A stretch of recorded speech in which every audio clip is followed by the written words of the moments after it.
¿De qué nos libera Jesús? Hola a todos, bienvenidos a La Luz de la Esperanza, un podcast de dos amigas que hablan de temas sobre espiritualidad y sobre temas de la vida. Quienes habla es Angie Pérez y en compañía de Camila Nazar, el día de hoy les vamos a, Camila les va a responder la pregunta de ¿qué es eso? O por qué muchos de nosotros decimos que Jesús nos ha salvado, que Jesús nos ha liberado. ¿Qué es eso y a qué se refiere Jesús realmente cuando nos dice que nos ha liberado? Entonces, Cami, cuéntanos de qué nos libera Jesús. Hola, mi Angie. Y hola para todas las personas que nos escuchan del otro lado de las pantallas. Bueno, para hablar sobre la liberación de Jesús, primero tenemos que entender de qué se trata la vida de Jesús. Jesús fue un hombre como tú, un hombre como yo, ¿sí? Un ser humano, pero un ser humano que tenía clarísimo cuál era su propósito de vida. Él venía aquí con un propósito absolutamente consciente y él venía a cumplirlo de una manera humilde y tranquila, pero a cumplirlo a cabalidad. En el marco de ese propósito, Jesús venía a darnos un mensaje y también a iluminarnos con su sabiduría, con todo su conocimiento, porque Él siendo Hijo de Dios, pero de forma completamente brillante y consciente, podría transmitir como un canal absolutamente transparente esa sabiduría y ese conocimiento para nosotros. ¿Por qué quería Jesús transmitirnos un mensaje o por qué quería Jesús compartir con nosotros todo su conocimiento y toda su sabiduría? Pues básicamente porque Él quería restablecer en nosotros la conciencia de dos cosas. Primero, la conciencia de Dios. ¿Quién es Dios? Dios no era quienes nosotros creíamos de acuerdo a ese momento con las evidencias que había, incluso a la luz de los profetas, de la palabra que teníamos. No era suficientemente clara esa figura de Dios y muchos de los hombres confundían a Dios con el castigador, a Dios con el miedo. Y es más, 2000 años después y lo seguimos confundiendo de esa misma manera. Aún así, Jesús vino a esclarecer y a restablecer en nosotros esa conciencia de quién es Dios. Y segundo, vino a restablecer la conciencia sobre la relación que nosotros tenemos con ese Dios, ¿cierto? Esa relación que nosotros tenemos con Dios, a la luz de la vida de Jesús, podemos entender que es una relación de amor incondicional, donde Él está para nosotros, pase lo que pase, hagamos lo que nosotros hagamos, ¿cierto? Tal como es el amor de un padre hacia un hijo. Pero además tiene una particularidad, y es que es una relación de amor incondicional, pero basada en la obediencia y en la subordinación. Es decir, nosotros estamos en una relación con el Padre o con Dios o con nuestro Creador, como lo quieras llamar, en la que nosotros debemos servicio a Él, debemos obediencia a Él, debemos actuar con humildad, reconociendo cuál es nuestra posición en la creación, la cual no es de creadores, la cual no es de omnipotentes, como a veces lo creemos los hombres, sino que somos simplemente sus hijos, partes integrales de la creación, quienes tenemos una relación con Él de obediencia y de subordinación. Creo que eso ya lo hemos mencionado en otros contextos, pero lo voy a volver a decir. Cuando nosotros nos entendemos de verdad desde allí, ¿sí? eh, nos damos cuenta que no somos una cosa distinta que ser servidores de Dios. Y eso fue lo que Jesús en últimas vino a modelar y a mostrar con su propio ejemplo aquí en la tierra. Jesús no vino a que lo sirvieran, Él no vino a que dijeran, no, es que tú eres el gran Señor, yo soy el gran Señor, a ver, tráeme cosas, tráeme esto. No, Jesús sabía desde su nivel de conciencia que Él venía era a servir.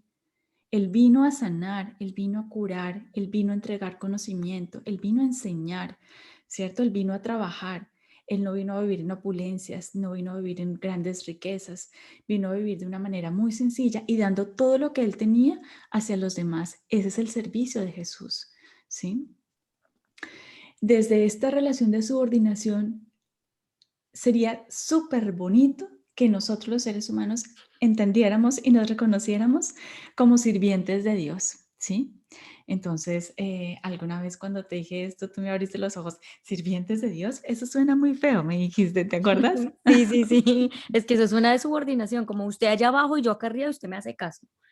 Lo que pasa es que en el orden divino es así y nosotros tenemos que entender esa subordinación, nuevamente con los ojos del alma, con los ojos del amor y no con los ojos del cuerpo y los ojos, digamos, del plano físico, porque entonces estaríamos hablando de las mismas palabras, pero con dos significados completamente opuestos y diferentes. La subordinación del mundo, ¿sí? Es una subordinación donde hay una opresión, donde hay un maltrato, donde a la otra persona se le exprime, donde se le pone a trabajar al máximo, donde no se le reconoce nada, donde se le insulta, donde se le piensa como menos, etcétera, etcétera, etcétera. Mientras que la subordinación en la divinidad funciona de una manera completamente distinta, ¿sí? Es algo así como, la diferencia es como el modelo socialista, como más o menos se puede entender en algunos países de Latinoamérica en comparación a cómo se puede entender en unos modelos europeos, ¿sí? Mientras que en unos es para el beneficio de unos pocos, ¿cierto? A costas de unos muchos, y en el otro es el beneficio de un gobierno central para el gozo y el disfrute final de toda la población y de toda la comunidad. Entonces la subordinación de Dios es así, en donde Él básicamente lo que nos dice es, tú vienes aquí, vienes con un rol dentro de una sociedad, dentro de un contexto que se te da con unas condiciones naturales y específicas, naces en una familia, naces en una cultura, naces en un momento histórico porque tú eres una personita que vienes aquí a cumplir un rol, a cumplir una función, a cumplir unas actividades cotidianas, normales, no de grandeza, simples, ¿sí? Hay momentos en los que esas actividades pueden ser de tipo profesional, como ser un abogado, como ser un ingeniero, o a veces ser un panadero, ser un arquitecto, o a veces son actividades de la vida cotidiana, como ser una mamá, como ser un papá, como ser un hijo, ¿sí? Etcétera. Y Dios nos dice, a través de esas actividades, tú simplemente vas a hacer lo mejor que tú puedas y vas a desprenderte de los resultados fruitivos de esas actividades. Es decir, tú vas a venir y vas a trabajar y vas a hacer lo que te toca hacer, pero no vas a quedarte atado ni apegado a qué tan bien lo hiciste o a qué tan mal lo hiciste o al efecto que eso pudo tener en ti o en los demás. Tú sueltas eso y te desprendes de eso porque eso no es tuyo. Tú como un buen sirviente solamente vienes y haces tu trabajo y ya está. Y lo haces con amor de la mejor manera posible. Cuando hacemos nuestro trabajo de esta manera, se lo ofrecemos a Dios. Dios lo toma y Dios se siente absolutamente centrado en un gozo universal. Y a través de ese gozo, ¿sí? Esa alegría, Él la riega en bendiciones y en gracias para todos los elementos de la creación por igual cantidad, igual, ¿sí? Esa es la subordinación de Dios y eso es lo que Jesús quería de alguna manera mostrarnos. Nosotros venimos a servir y no a ser servidos. El que tiene que ser servido es Dios. Los que tenemos que servir somos nosotros y Jesús vino a mostrarnos eso. Entonces, ¿qué pasa? Hay momentos en la historia en los que el mensaje de Dios se desdibuja, como en el teléfono roto también, que hemos dicho muchas veces este mensaje, y el mensaje no pasa, el mensaje se bloquea, el mensaje no fluye. Entonces, cuando viene una persona como Jesús, ¿cierto?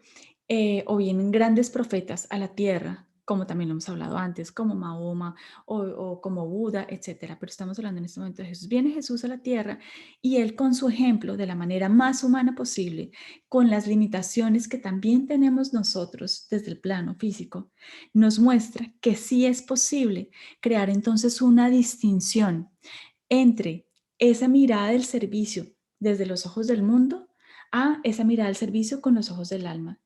Esto, en el último nivel, lo que nos va a mostrar es que hay una diferencia entre identificarnos con el cuerpo, esos son los ojos, cuando la mirada del cuerpo, la mirada del plano físico tiene que ver con la identificación que hacemos con el cuerpo, en tanto que es un objeto limitado, es un objeto físico que se puede romper, que se puede quebrantar de salud, ¿sí? Que puede pertenecer o no pertenecer, que es finito, etcétera, ¿cierto? En comparación con identificarnos con el alma, que es lo sublime, que es lo sutil, que es lo que permanece, lo que está para siempre, lo que es incondicional, tal y como lo es el amor del Padre y el amor de Dios. Entonces, como prueba reina, ¿cierto?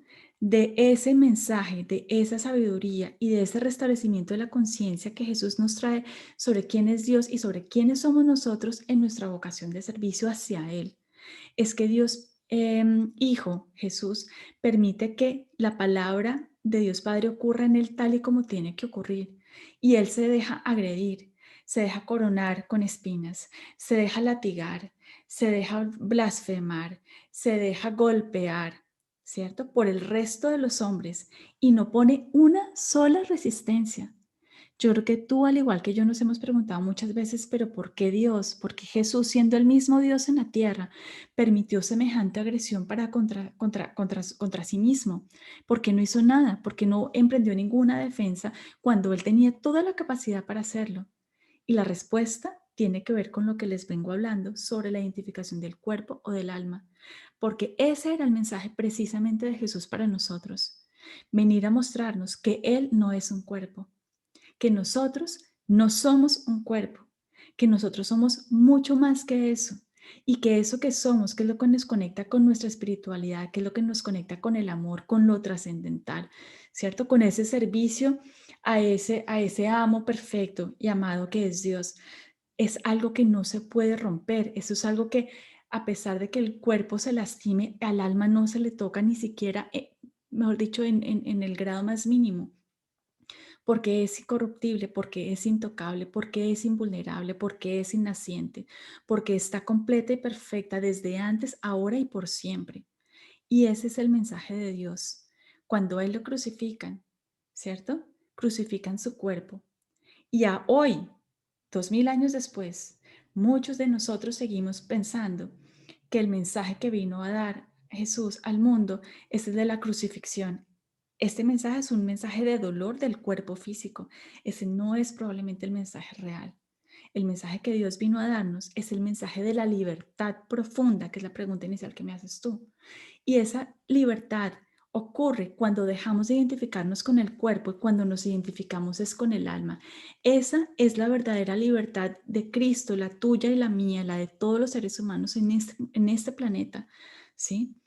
¿Y por qué Jesús vino a liberarnos? Porque Jesús, siendo hombre, con la misma capacidad sensorial que tenemos tú y yo, con la misma capacidad de percibir el dolor y de sufrir, logró pasar por todo eso mostrándonos, yo me identifico con el alma y no con el cuerpo, y logró pasar ese momento de dolor y resucitar. Y nos dice, si yo pude pasar por los dolores del mundo y aún así recordar siempre quién era yo, cuál era, o sea, seguir con el restablecimiento perfecto de la conciencia sobre quién es Dios, mi Padre. Él oró hasta el último minuto colgado en esa cruz y jamás renegó de su dolor, jamás renegó contra Dios. ¿Por qué? Porque nunca se identificó con el cuerpo y siempre tuvo conciencia perfecta de quién era Dios, ¿verdad?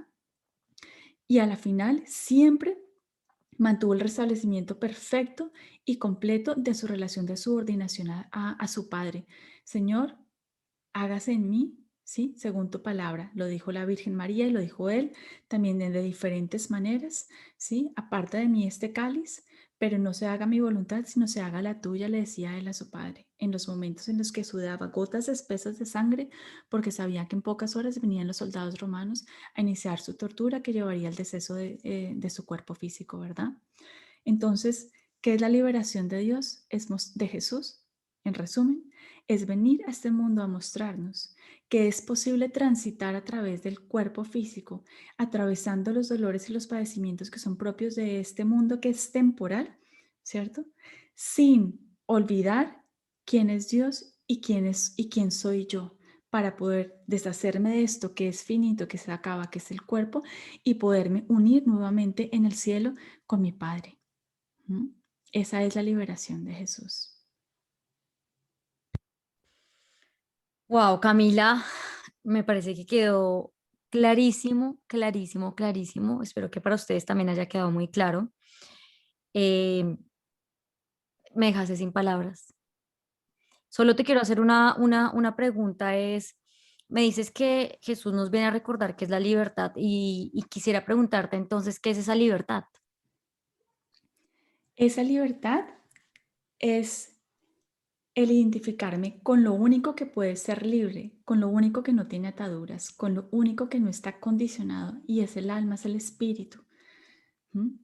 Entonces, yo soy libre en la medida en la que me identifico más con mi espíritu, que es lo que ya es totalmente libre y perfecto dentro de mí, y no con mi cuerpo, que es lo que me lleva a conectarme con ese paradigma que algunos llaman de escasez, con ese paradigma donde yo siento miedo de perder algo, algo que quiero poseer, algo que quiero controlar, ¿cierto? Y todo lo que tiene que ver con la escasez, con el miedo, con el control, con la ansiedad, todo eso tiene como raíz la identificación que yo hago de mí misma con mi cuerpo, que tiene esas características. Se puede romper, se puede quebrar, se puede morir, lo pueden matar, ¿cierto? La libertad se alcanza cuando yo me conecto con eso que está dentro de mí, que es absolutamente sublime y que ya es libre en sí mismo. Entonces, conectarme con esto es simplemente recordar quién soy yo. Eso lo hemos repetido en todos los audios. ¿Quién eres tú y quién soy yo? En realidad, la respuesta, mucho más que un cuerpo. Muchas gracias, Camila. Muchas gracias por contestarnos esta pregunta que yo sé que a muchos nos va a hacer un clic muy importante en nuestra vida, nos va a ayudar a entender eso de lo que tanto se habla, que es la libertad. Gracias a todas las personas que nos están escuchando. Las personas que quieran saber o contactar a Camila la pueden encontrar en www.camilanazar.com, Nazar con doble S, o en su Instagram como La Luz de la Esperanza. También la pueden encontrar en YouTube como Camila Nazar. Ahí encontrarán diferentes oraciones, el podcast y también unas grillas de yoga kundalini que ella les hace con respecto a ciertos ejercicios específicos. Tal vez demos un audio acerca de eso, Camila. Muchas gracias por escucharnos y nos vemos en un próximo capítulo. Chao.